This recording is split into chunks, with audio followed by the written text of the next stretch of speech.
Hey, guys, get out of here! Everyone out of the studio. Out!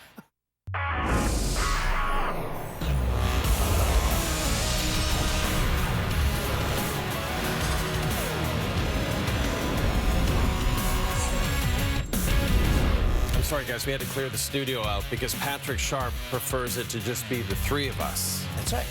And our camera operators. So that's 2 more. So just 5 people. There was a lot more people in here. They're gone. At the time. They're gone now, and so Patrick Sharp's going to join us later, talk about everything going on in the NHL. We're going to start with something else. That's right. We're going to start with the Monday Night Football. And the Seattle Seahawks. You know what they do? Play football? They play exciting football. Yes, they do. Every game they're in is exciting. It's close. Yeah. Every game is close. And this is a game with massive NFC playoff implications on Monday night in Seattle, the Emerald City. Look at this, Dan. Tyler Lockett, David Moore, the Seahawks, Canadian onesies. There's a Canadian on the Seahawks, Luke Wilson. He's inactive, but he is digging the onesies. Kirk Cousins. He's been great of late, but he has the worst record in NFL history on Monday night. Opening drive, he finds fullback C.J. Ham, whose father, of course, was legendary CFL quarterback Tracy Ham. C.J. Ham, 36 yards, longest reception of Ham's career. I'm now being told that C.J. Ham is not the son of former CFL quarterback Tracy Ham. Dalvin Cook, 7-0 Vikings, now tied at 7. Joe Tessitore on the call. I'm not sure why Russell decided to spike it like Karch Karai, but it ended up in the hands of Anthony Harris, and it's a touchdown for the Vikes. It's now tied at 17 in the third quarter. Here's Cook again. Has the ball knocked away by Rasheem Green and recovered by Seattle. Would lead to a Seahawks field goal. Now, Cook was hurt on the play. Vikings already without Adam Thielen. Could they be without Cook for a while? Late in the quarter, Russell again looking for more. Beyond wide open. And then it's the new addition dance. Who's Ralph Tresvant? Who's Johnny Gill? Who's Belle Biv DeVoe? Who's Bobby Brown? We'll never know. We'll never know who is who. 34-17 now. Cousins trying for his first ever win on Monday night. Finds Laquan Treadwell beyond wide open as well. 58 yards. The Vikings are back in this thing. So it was 34-17. Now it's 34-24. Vikes force a 3-and-out. Seahawks get a punt. No, they're going to pick up the trick play. 29 yards. Gutsy call from Pete Carroll. But after a Seahawks fumble, under 8 minutes to play. Cousins with time to the end zone. Oh, what an effort that time. Kyle Rudolph does it. Yes, Tessitore with the call again. Kyle Rudolph, similar to the catch he made 2 weeks ago in Dallas. They missed the point after, though, so Vikings down 4. They get the ball back, 4th and 3. You thought Cousins might march him down the field. They might win this thing instead. They turn it over on downs. The Seahawks get the victory, and the Seattle Seahawks are now in first place in the NFC West Division. San Francisco moves to top spot in the wild card. Packers lead the NFC North by 1 game over the Vikings, who hold on to that last wild card. And with the Vikings loss, the Saints are the #1 seed in the NFC. The curtain continues to be pulled back on the ugly side of hockey, and this time Mark Crawford is in the spotlight. The now Hawks assistant coach has been placed on leave from the team after allegations surfaced of him abusing former players. Sean Avery has stated that Crawford kicked him while he was with the Kings. Should also be noted that Avery said that he loved Crawford. And Brent Sopel said during a podcast a year ago that while in Vancouver, Crawford allegedly choked and kicked him. The Hawks are conducting a thorough review.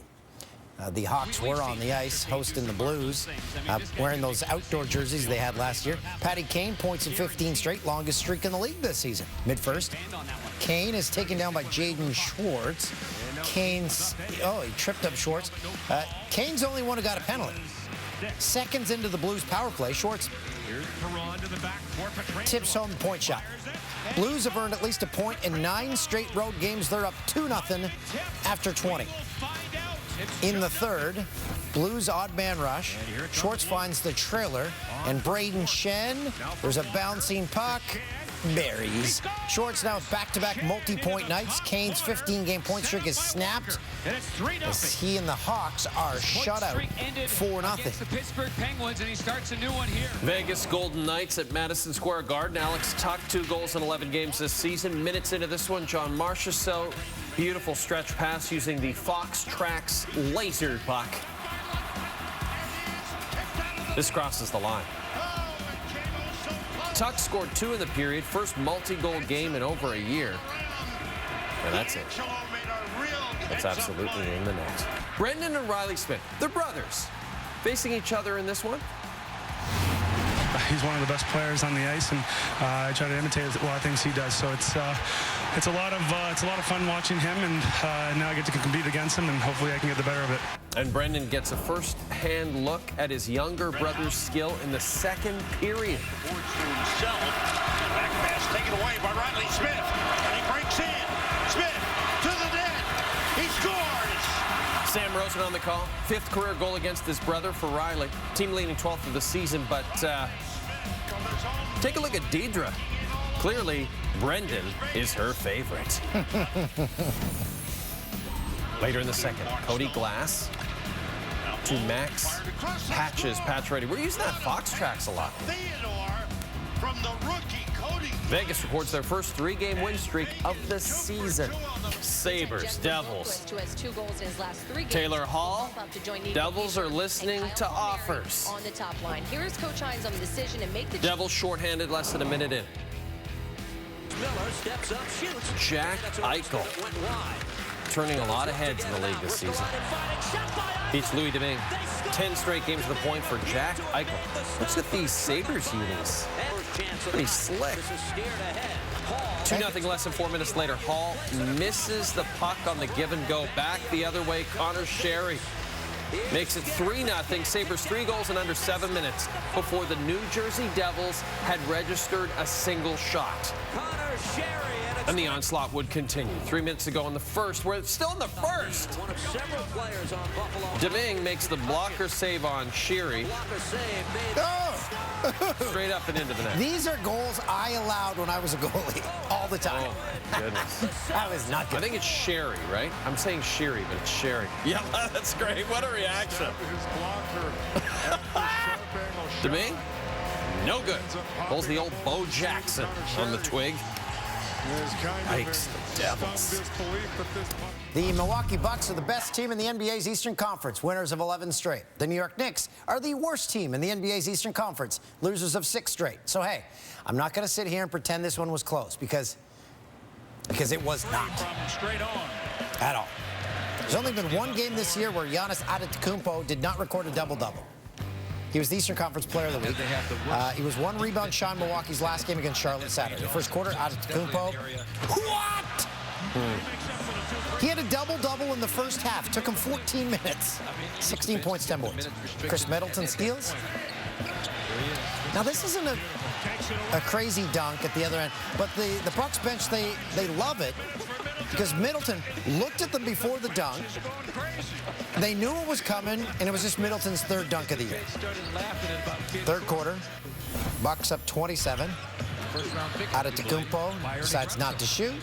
And then Taj Gibson in his face, he's like, yeah, whatever. A couple minutes later, no hesitation from Antetokounmpo. This time gets Giannis's 4th game this year with at least 3 makes from beyond the arc. What do their jerseys say? Green City. Green City. Okay. Get your green here. Well, the kiss cam came. He kissed his arm. Finished with 29 points, 22 minutes as the Bucks blow out the Knicks massively. Oh, my gosh, that hurts. Quinn Snyder is intense. Oh, man, Quinn Snyder. It looks like he's caught in his own nightmare. It looks like he's in Scarface. Quinn Snyder. We need to see him putting on lip balm again. Everything's okay. Everything's fine. Okay, here we go.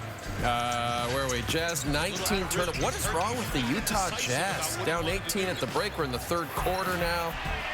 No indecision there. And Tobias Harris is scoring. Team high 26 for Harris. Ben Simmons just too easy. He's from Australia, like the Wiggles. 14 points, 9 assists, 8 rebounds, 4 steals. Ben Simmons, Australia. Minute to go. Donovan Mitchell taking issue with a fan in Philadelphia. Mitchell said afterward the fan got a little too personal with his trash talk, and then he was booted. Jazz, they've lost 4 or 5. Word to the fans. You know what Monday was, Dan?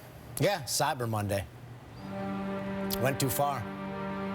Maxed out all the cards, cashed in the kids' RESPs. Lost everything. For what? DVDs. DVDs? Financially, I'll never recover. Ever. And Hockey Canada named its selection camp roster for the World Juniors. That also happened Monday. Love the Czech Republic. When I go there, I usually stay with Yags. Look at this on Boxing Day. Canada and the USA were never treated to that on Boxing Day. Oh, it's going to be special. It's going to be a great day for the network. Guys, I got to say, this show's been really fun.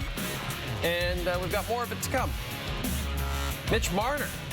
He's practicing again, but with a new line mate.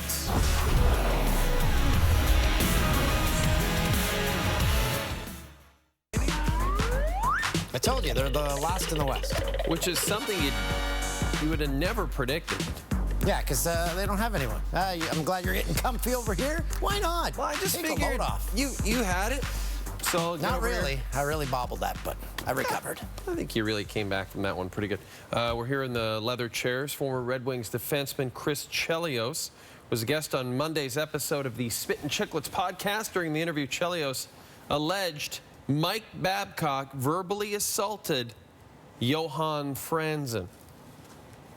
What he did to him at the end, he was hurt at the time. I think it was a playoffs. We lost in Nashville. We got upset with Nashville.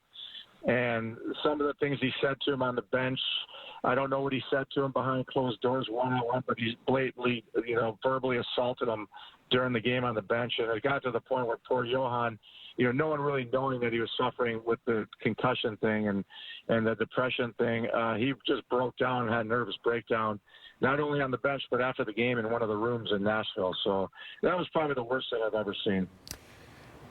And then Franzen ended up speaking to Swedish newspaper Expressen about his interactions with Mike Babcock while with the Red Wings. The quotes in this report are based on an English translation of the interview. We reached out to Babcock. We have yet to hear back from him. Here we go. While acknowledging that Babcock was very good at putting a team together, Franzen said, he's the worst person I've ever met, a bully. Franzen later went on to say, I get the shivers when I think about it. That incident occurred against Nashville in the playoffs. It was coarse, nasty, and shocking, but it was just the tip of the iceberg. It was verbal attacks. He said horrible things. Franzen added it got so bad he had to seek professional help. From 2011 on, I was terrified of being at the rink. That's when he got on me the first time. I just focused on getting out of bed every morning from that moment. Last year, I could sleep naturally for the first time since then. The nightmares kept coming back. It was just his attacks, playing in my head each and every day. But I got help managing those obsessions during 3 weeks at a center in Colorado last year.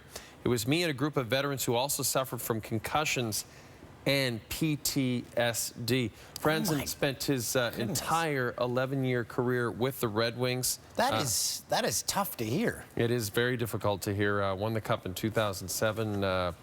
Just devastating to hear from the Mule, as they used to call him. Mitch Marner returned to practice Monday, playing alongside John Tavares and rookie Ilya Mikheyev. Every kiss begins with Mikheyev. Marner's been out of action since November the 9th with an ankle injury, hoping to return to the lineup in the coming days. Maybe I'm reading too much into it, but Leafs players, they seem a little more loose these days. Seems that way.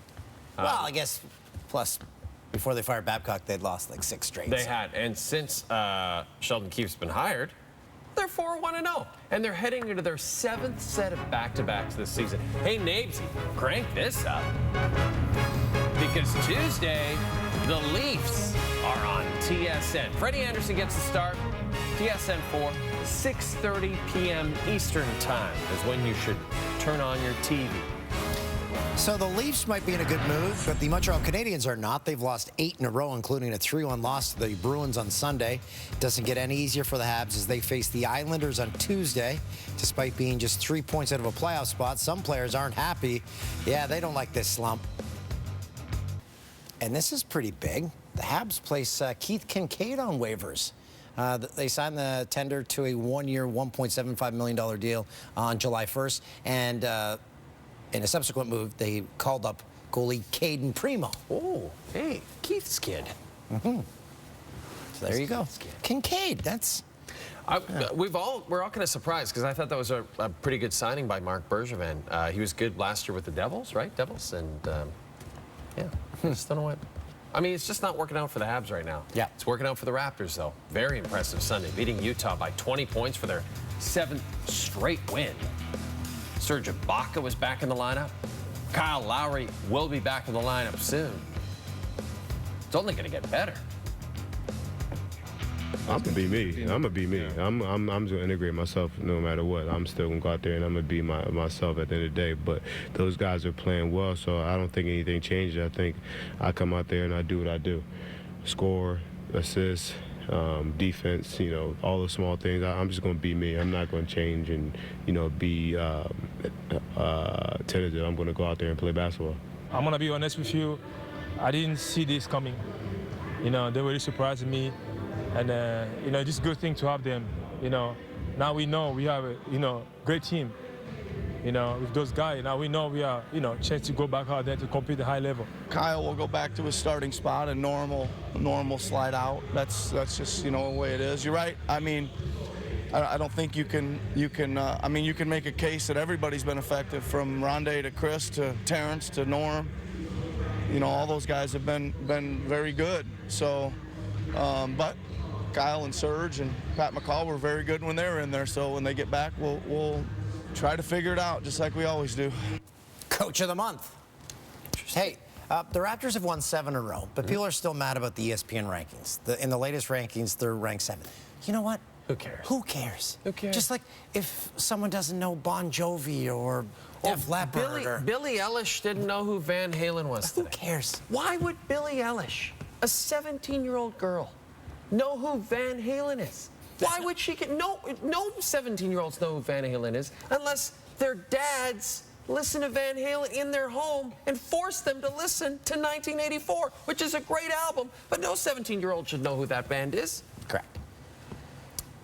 CFL fans, they know who Rick Campbell is. BC Lions have named Rick Campbell as their new head coach. Campbell coached the Ottawa Redblacks for the last 6 seasons, leading the expansion franchise to 3 Grey Cup finals and a championship in 2016. When I ended up leaving Ottawa, I didn't know what was going to happen. I didn't know if I would be out of football for a year or what it was. I just knew I wanted to stay involved in football. And when this came around, it was like a home run.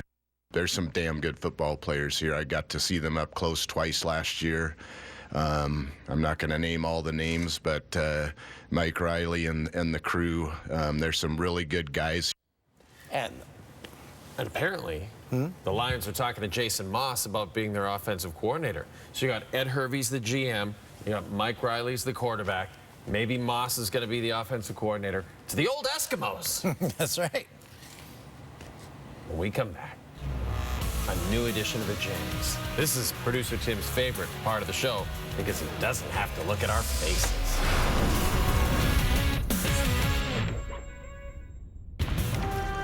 Jenny time.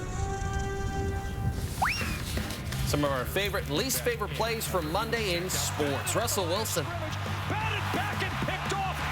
The ball was... Ball bounces up in the air. Russell decides to swat it. I'm not sure who he was trying to swat it to, but it went into the hands of the Vikings defender and into the end zone. This dunk is unreal. Look how far from the hoop he is. Over Julius Randle. Hey, He's from Cream City. Connor Sherry. It is Sherry, right? Off the blocker of Louis Domingue and into the net.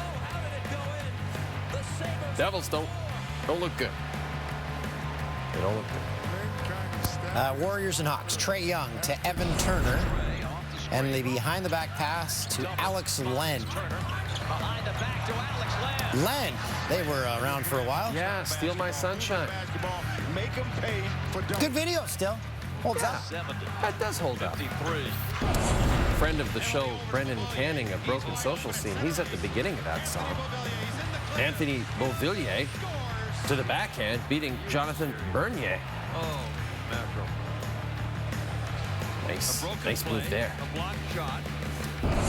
After David Moore scores a touchdown, the rest of the receiving corps jumps in to help him with another dance. Yeah, a lot of people wondering, new addition. When do they practice these? I guess at the end of practice, probably. That's what I'm going to assume. Oh, yeah. Take a bow after a 60-yard touchdown. Earlier, I made a mistake. I said one had to be Ralph Tresvant, one had to be Johnny Gill, but I don't think they were in the group at the same time, or maybe they were and Bobby Brown was out of the group. I got to brush up on my new edition history, but what happens here in Sweden? Lost the blade to his skate, has to crawl to the bench. Ritola! And the fake punt. Ooh, that is a hard hit to the hip. Yeah, it really was. If you were walking down the street... he did not shy away from it. He knew it was coming. If you were walking down the street and got hit like this, you'd be off work for 5 years. I'd definitely take another sick day. Into double coverage, Christian Kirk right into the goalpost. Look out. Oh! This is CFL ball right here, man. Get it. You got to watch that end zone. Look out. Oh, man. That's when you got to go back and have a conversation with your quarterback and say, can you give me a better line to track? That guy didn't see that coming. You know who else didn't see it coming? A guy who tried to steal a backpack out of a car in Vancouver's Gastown neighborhood on Sunday afternoon. Sens D-man Mark Borowiecki happened to witness it. The guy then came at Borowiecki on his bike. Borowiecki then clotheslined that guy and wrestled the bag away. Borowiecki, don't mess with him. Here's some other guys who didn't see it coming in our top 10. Actually, we're going to start with a female, Mulaney Walker, Jamaican sprinter, celebrating the victory of the mascot. Walker. Oh! I don't guess he can see very well. That would have been dangerous, but apparently neither one It's okay. injured. Hugs. Argos fan had a chance to win an all-inclusive trip. After being spun around a number of times, the fan takes a wrong turn. Oh, no. November 2016, Bernie the Sound Guy. Boomsies. Da-da-da-da-da-da. Boom.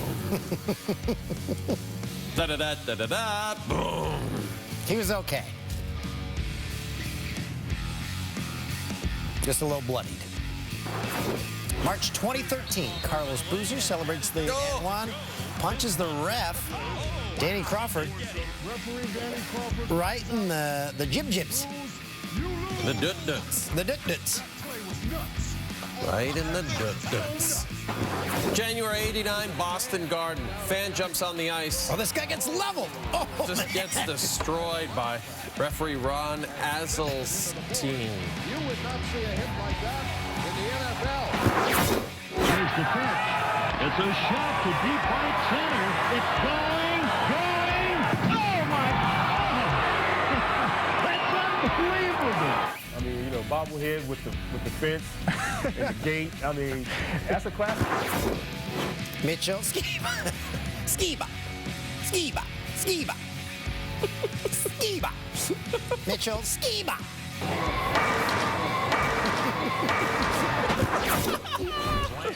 2015, this Hornets fan's distracted by a cell phone. Oh, yeah, she suffered a bloody nose. The slow-mo is scary. Watch her face. Boom. Shouldn't laugh.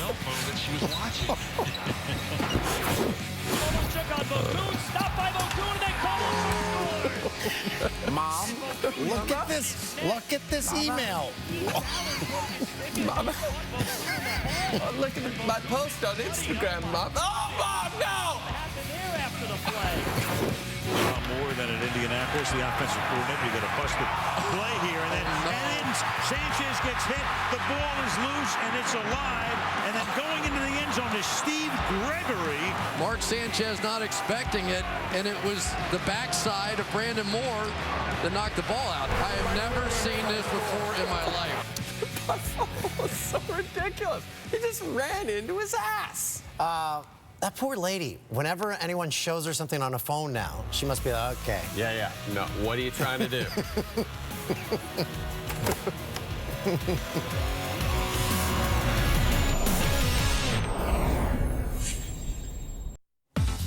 Brand new JNM podcast is out now. Patty Sharp, who's on our TV show, first joined us on the podcast. Goes into detail about former teammates and broadcast career. It's a good chat. Have a listen. It's the worst play of the day. Hunter Sherry fires it on net off the blocker of Louis Dominguez. This is just... Oh, how did it go in? The Sabres are up 4. That scrawl at the bottom was very confusing. Needed a notepad. Giannis Antetokounmpo, look at this. Look at those Cousins subs. You can order them online. It's just a bunch of your cousins making subs. I do not want my cousins making me food. Okay, so speaking of that, you blew it as our error section. Clarification on the Bucks' Cream City jerseys. They were created in honor of a city built by Cream City bricks. What does that even mean? Hey, you don't know Cream City bricks? Hey, I need some Cream City bricks here. We're building something. And you blew it. It's not Billie Eilish. It's Billie Eilish. I didn't know. And then there's a tweet here. Somebody said, hope you got those shoes for free on, right? I like them. They're fancy. I like my fancy boots. To each his own. Eilish? Yeah, Eilish. Zero trails open. It's not open.